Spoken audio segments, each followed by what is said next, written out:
সরাসরি সেই মাদকদের তাঁতিদের কাছ থেকে আমরা শাড়িগুলো কালেক্ট করিয়ে গোডাউনে স্টক করি।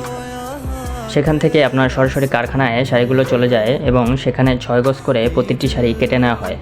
তারপর শাড়িগুলোকে স্ক্রিন প্রিন্ট করার জন্য মোম টেবিলের সাথে প্রথমে সোজাসুজি বসিয়ে দেওয়া হয় এবং একটি কাঠের টুকরোর সাহায্যে চাপ দিয়ে টেবিলের সাথে একবারে সমান করে লাগিয়ে নেওয়া হয়, যাতে করে স্ক্রিন প্রিন্টটা খুব ভালোভাবে ফুটে ওঠে।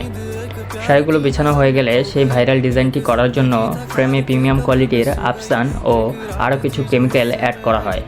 তারপর দুজন মিলে ফ্রেমের রঙগুলোকে একটা কাঠের স্কভারের সাহায্যে এক পাশ থেকে অপর পাশে টেনে নিয়ে যায় এবং ফ্রেমগুলো সরানোর পরেই দেখতে পাচ্ছেন সেই ভাইরাল ডিজাইনটি।